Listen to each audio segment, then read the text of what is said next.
Y aquí es donde podemos hacer una pregunta que es muy popular hoy en día, sí, que siempre ha sido muy popular, que la gente hace y es, ¿por qué le pasan cosas malas a la gente buena?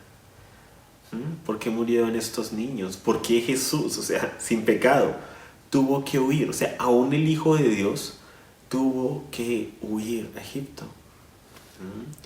Gracias a Agustín, aunque no es el tema de ahora, pero Agustín fue el primero en sistematizar el tema de que Dios tiene el control de todas las cosas, en el sentido de que todo pasa por la voluntad de Dios, como si hubiese un plan ya preestablecido. Entonces cuando uno escucha frases que dicen, por ejemplo, bueno, Dios actúa en maneras misteriosas, es una manera de rendirse, ¿sí?, a que lo que está pasando es voluntad de Dios, como si Dios fuera el gran controlador. Y es muy interesante porque se confunde la expresión de que Dios es omnipotente, omnipoderoso, y se crea esta expresión sin decirla, pero en la manera en que se habla, como si Dios fuera omnicontrolador, como si a la final no hubiera realmente entregado, sí, libre albedrío a los hombres y a los ángeles. El problema con esto es que se hace a Dios como el culpable último de todos los sufrimientos del hombre, porque si Dios controla todas las cosas, ¿tú cómo le vas a llegar con ese mensaje a personas que han sido violadas, mutiladas, que han perdido a sus padres? ¿Qué vamos a decir acerca de lo que pasó en la Segunda Guerra Mundial con todas las personas que murieron en los campamentos nazis? Si todo eso es parte del gran misterio de cómo actúa Dios. Sí, o sea, es algo que es muy peligroso porque a la final le carga la responsabilidad de Dios por el mal que hay en el mundo. Y resulta que cuando uno ve la Biblia, uno no ve esto. O sea, este problema no lo tenían los cristianos, ¿sí? No lo tenían los hebreos, no lo tenían los cristianos durante los primeros siglos. Porque ellos entendían algo. La tierra era una zona de guerra por causa de el libre albedrío, por causa de la libertad de voluntad que se le había entregado tanto a los seres espirituales como a los seres naturales, tanto a los ángeles como a los hombres. Y que por causa de esta libre voluntad, ángeles se habían rebelado en contra de Dios y hombres se han rebelado en contra del conocimiento de Dios. Y que esta maldad de los hombres y esta maldad de los ángeles ha generado, ¿sí?, lo que llamamos el pecado en la tierra, la maldad, ¿sí? Y es culpa de los hombres, o sea, y es culpa de las tinieblas que han incitado, que continúan incitando, que continúan actuando detrás de bambalinas, incitando la violencia, incitando la maldad en el ser humano, y el ser humano respondiendo a ella, porque él no es un títere tampoco, genera también maldad de sí mismo. Entonces esta es la dinámica. Estamos en una zona de guerra y hay agentes tanto naturales como espirituales con libre voluntad. Porque así es el diseño como Dios dejó la creación, ¿sí? Como Él formó las cosas para que pudiese haber ese también disfrutar de qué, del amar, del elegir, del poder elegir lo bueno, ¿sí? De que no somos títeres, no somos robots, no somos un programa de computadora ya preestablecido, no somos una app que ya está preestablecida. Ahora, esto es algo que a la gente le da mucho temor, el pensar que su destino está en sus manos. Pero resulta que es algo que la Biblia lo habla.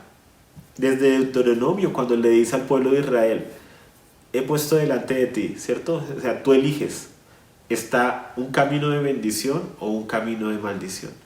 Y lo vemos también en el Nuevo Testamento, cuando dice, tú puedes obedecer al pecado para muerte, o puedes obedecer a la justicia para vida.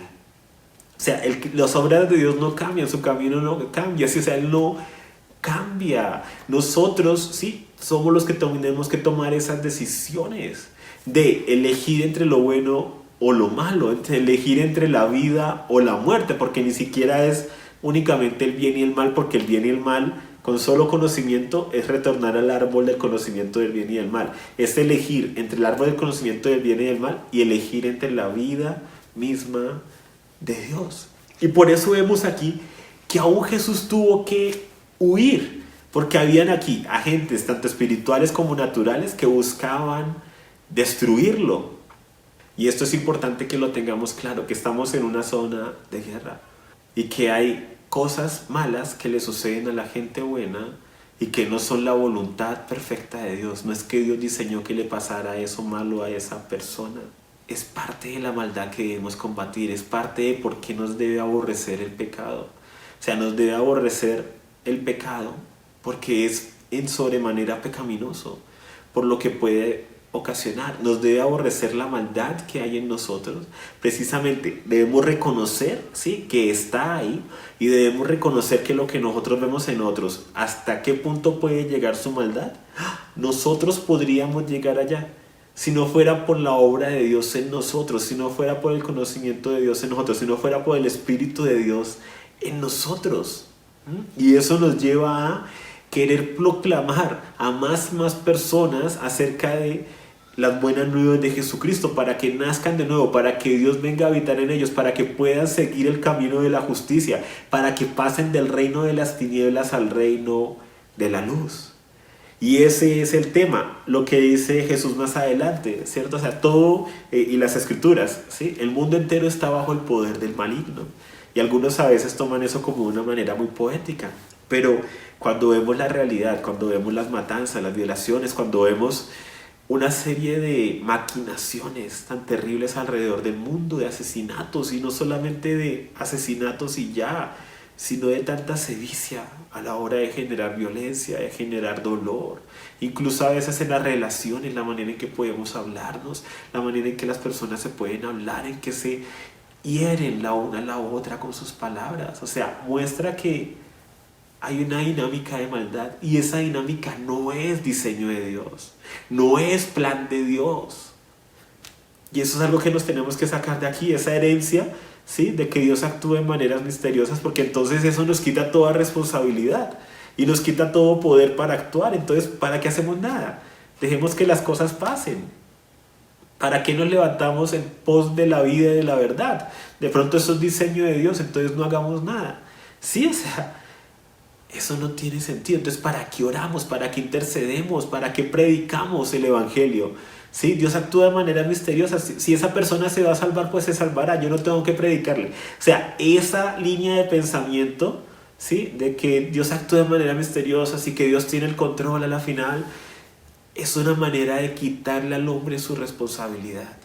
Y las tinieblas la han aprovechado para hacer lo que han querido en la tierra y en el territorio, porque no nos hemos parado con la autoridad que el Señor nos ha dado. Ahora, hay momentos para huir, hay momentos para pararnos firmes y hay momentos para avanzar y atacar. Lo importante es que aprendamos a discernir los tiempos, y atacar me refiero espiritualmente, no naturalmente. Y eso pasó aquí con Jesucristo. No era el momento de Él hacerle frente a las tinieblas, no era el momento en que el bebé, si fuera llevado al desierto a ser tentado por el diablo, ¿sí?, iba a ser asesinado. Eso no tenía sentido. Y es así como los propósitos de Dios a veces pueden verse en peligro cuando queremos lanzarlos, ¿sí?, sin que sea el momento, sin que hayamos madurado, cuando queremos lanzarnos a proyectos y a cosas sin tener la madurez, sin que Cristo haya sido formado en nosotros, y nos podemos quemar o se puede caer el proyecto y luego nos preguntamos, ¿pero qué pasó? Hay que preguntarle a Dios no solamente si esto es de Él, pero cuáles son los tiempos para las cosas. Y aquí no era el tiempo de enfrentar el sistema político y religioso de Jerusalén, era tiempo de huir. Sí, tampoco estamos en un mundo donde todo es caos y todo nos va a salir mal, no estoy diciendo eso, pero estoy diciendo que tenemos que actuar, que tenemos que ser consecuentes, tenemos que andar en justicia, tenemos que ir de la mano del Padre, tenemos que, ¿sí?, ejercer la autoridad que Él nos ha dado en amor. Tenemos que amar sin condición, perdonar aunque tengamos la razón, orar por los que nos persiguen, actuar y hacer aquello que se nos ha encomendado, predicarle a aquellos que no han conocido el mensaje, ¿sí?, ayudar a los necesitados. O sea, debemos hacer estas cosas. No nos podemos quedar en una actitud pasiva esperando que sea Dios quien actúe, porque hay un llamado y hay una responsabilidad sobre nosotros. Fue la responsabilidad que dio a los apóstoles, ¿sí?, la responsabilidad que nos ha dado a la iglesia, responsabilidad que los ángeles quisieran tener, ¿cierto? Lo dice Pedro, de ver y de tener esas cosas que nosotros tenemos. El Señor hubiera podido enviar a sus ángeles, pero nos lo ha encargado a nosotros, ¿sí? Y están los ángeles, ¿cierto?, como ese apoyo, ¿sí?, en favor, ¿cierto?, del propósito eterno de Dios, en favor de la iglesia de Dios. Pero esta es la iglesia a la que le corresponde avanzar el reino de Dios en amor, en servicio, entregándonos a los demás, amando a los demás, orando por los demás, echando fuera demonios, ¿cierto? Orando para que se efectúen milagros y sanidades, ¿sí? Conforme a la voluntad del Señor. Pero no podemos quedarnos pasivos esperando que las cosas pasen. Imagínense donde José hubiera tenido el pensamiento que tienen muchos hoy en día. No hubiera salido de Belén. No, el Señor me va a proteger y decreto que no me va a pasar nada. Y hubiera salido a echarle aceite alrededor de pronto a la casa donde estaban. ¿Sí? El Señor, ¿qué le dice? Huye. Y ahí es donde yo voy. A veces hoy en día tenemos unas ideas que tenemos que cotejarlas con lo que vemos en la Escritura, con lo que vemos de Jesucristo. ¿Qué es interesante aquí? Que ellos estaban con Jesús. O sea, miren que hoy en día manejamos una espiritualidad que a veces nos parece que nosotros mereciéramos más cosas que el Hijo de Dios. Como que mereciéramos más seguridad, más salud, una mejor vida que la del propio Jesucristo. O sea, el Hijo de Dios. ¿Por qué Dios simplemente no los hizo invisibles ante los ojos de los que venían a asesinarlos? ¿Por qué Dios pone la vida en las manos de José y María, la vida del Mesías, de Jesucristo? ¿Por qué tuvieron que huir? ¿Podía Jesucristo morir? ¿Podía ser asesinado de niño y se podía haber truncado todo ese plan de Dios? Son muy buenas preguntas y nos deben desafiar a nosotros. Si el Hijo de Dios tuvo que huir ante una situación de peligro, ¿por qué nosotros a veces somos tan altivos de tener que decir no? Sí, o sea, yo no voy a huir, yo no me voy a mover. Sí, porque Dios me va a proteger, porque Dios me tiene que sanar, porque Dios me tiene que...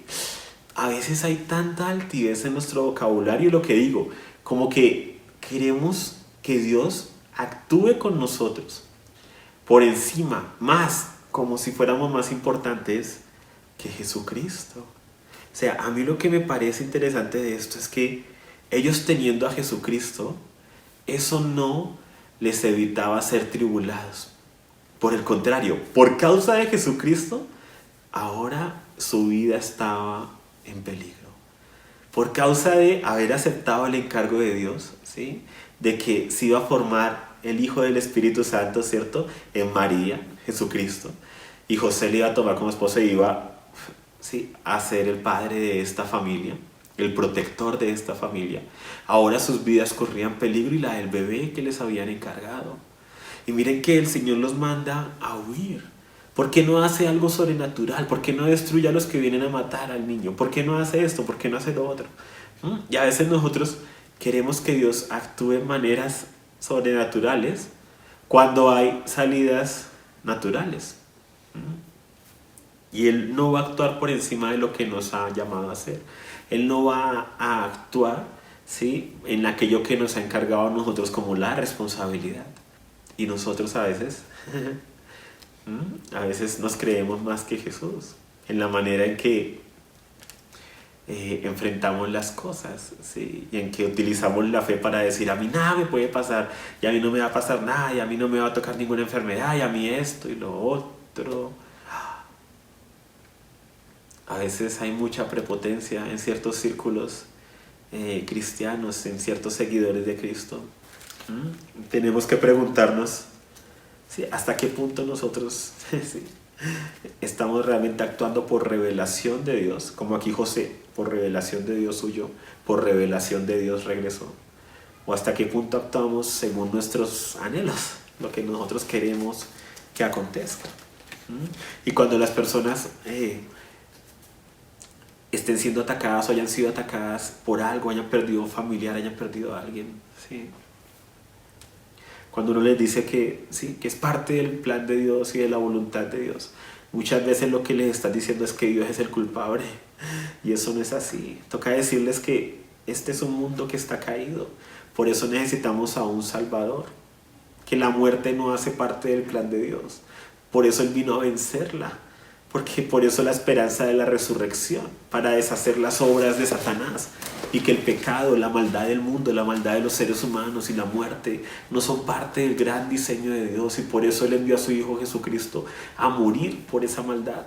Sí, y fue muerto por esa maldad, pero no se quedó muerto, resucitó y venció para mostrarnos que nosotros también podemos vencer esa maldad. Y que se trata de que no permitamos que esa maldad gane terreno en nosotros, que no permitamos que porque alguien nos pasó malo o a un familiar nuestro, eso nos llene de una maldad y un rencor, que luego salga a hacer lo mismo y salga de esa misma fuente de maldad para con otros, sino que donde otros son guiados por las tinieblas, nosotros tomemos de la luz de Dios y de su perdón y de su amor para amar donde otros odian, para perdonar donde otros son rencorosos, para orar donde otros maldicen, para bendecir donde otros injurian e insultan. Y eso es nuestro llamado, ¿sí? No a ser pasivos, sino a aceptar y a confundir la voluntad de las tinieblas como si fuera la voluntad de Dios, o la voluntad de hombres caídos e injustos como si fuera la voluntad de Dios. Son dos cosas completamente diferentes. Estamos en una zona de guerra.